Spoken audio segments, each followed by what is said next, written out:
আচ্ছা, একটা বই কি একটা গোটা সাহিত্যকে নতুন করে জন্ম দিতে পারে? ভাবুন তো একবার।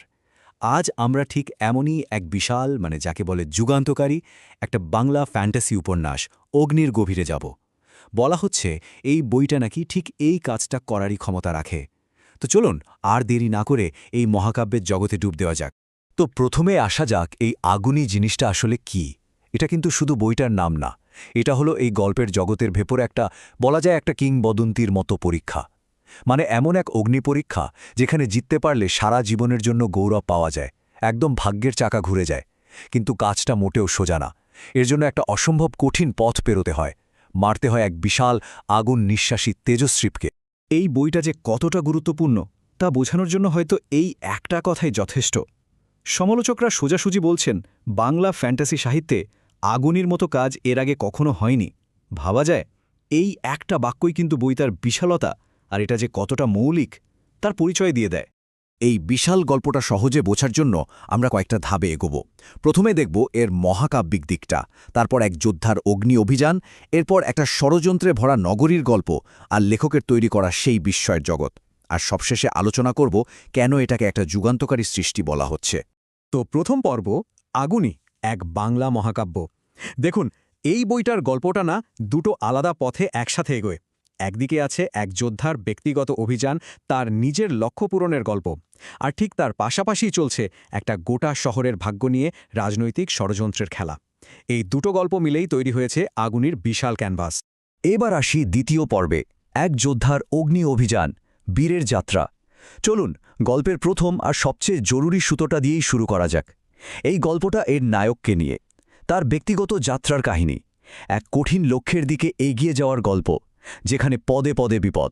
গল্পের যে নায়কের কথা বলছিলাম তার নাম হলো বীর।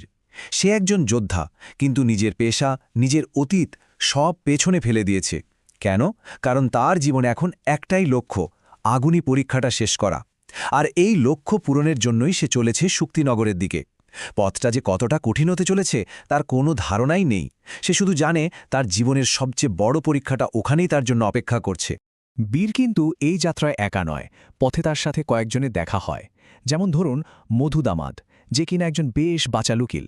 আবার আছে চাবুক মারু, এক চোখ আর এক পাওয়ালা এক রহস্যময় জাহাজের সারেং।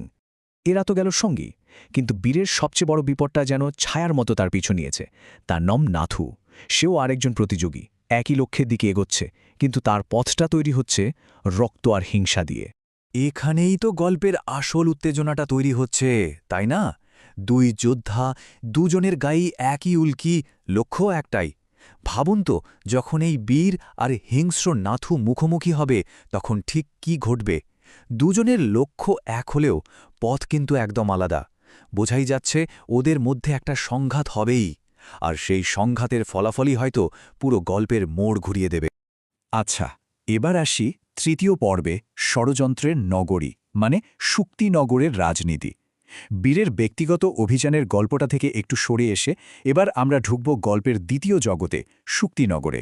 এটা কিন্তু শুধু একটা শহর নয়, এটা হলো ষড়যন্ত্র, ক্ষমতা আর রহস্যের এক জটিল জাল। আর বীরকে কিন্তু এই শহরেই পৌঁছতে হবে। তো শুক্তিনগর বাইরে থেকে দেখলে মনে হবে দারুণ এক বর্ধিষ্ণু বাণিজ্যিক শহর, কিন্তু এর এই যে চকচকে আবরণ, এর নিচেই লুকিয়ে আছে গভীর সব রহস্য আর বিপদ। আর এই শহরের সবচেয়ে বড় আর সবচেয়ে ভয়ঙ্কর আইনটা কি জানেন? এখানে জাদুবিদ্যা পুরোপুরি নিষিদ্ধ, আর কেউ যদি এটা ভাঙে তার একটাই শাস্তি, মৃত্যুদণ্ড।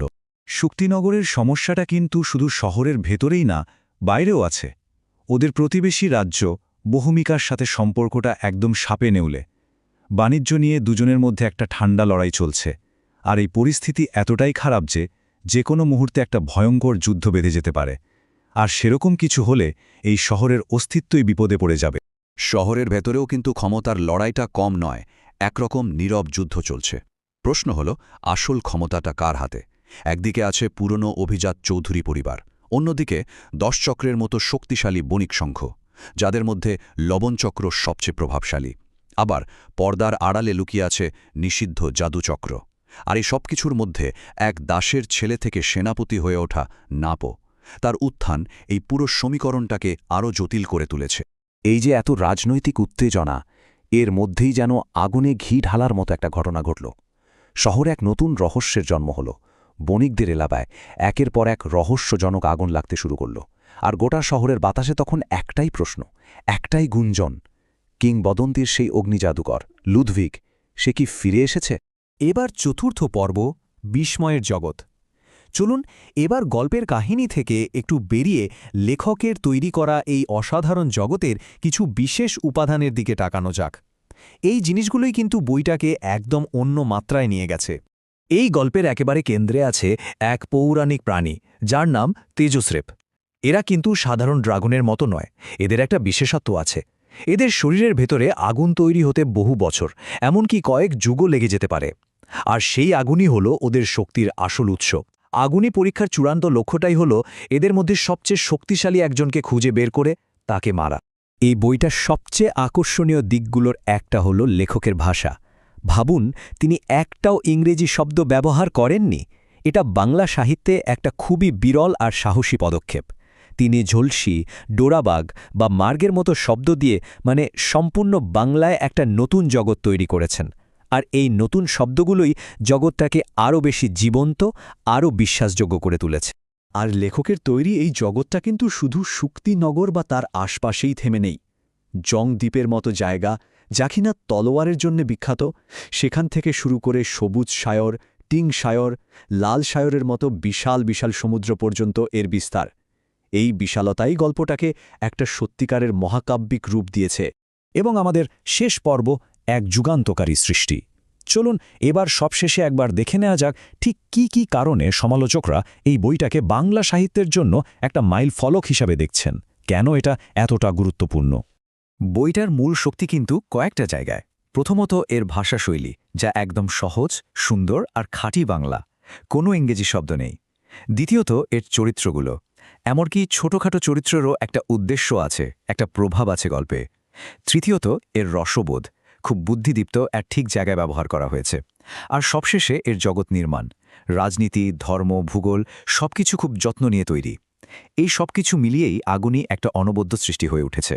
আর শেষে এই একটা সংখ্যাই বোধহয় বইটার বিশালতা বোঝানোর জন্য যথেষ্ট। 1296 পৃষ্ঠা। ভাবা যায়, এই মহাকাব্য লেখকের উচ্চাকাঙ্ক্ষা আর পরিশ্রমের এক অবিশ্বাস্য নিদর্শন বলতেই হবে। সমালোচকদের এই কথাটা দিয়েই হয়তো পুরো আলোচনাটা শেষ করা যায়। তারা বলছেন এই বইটা বাংলা ফ্যান্টাসি সাহিত্যের ইতিহাস বদলে দিতে পারে। এটা কিন্তু শুধু একটা বই নয়, এটা বাংলা ফ্যান্টাসি সাহিত্যের ভবিষ্যতের জন্য একটা নতুন পথের দিশা।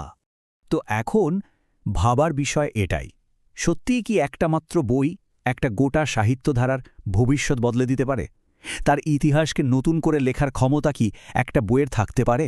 আগুনই কিন্তু ঠিক এই প্রশ্নটাই আমাদের সবার সামনে রেখে গেল।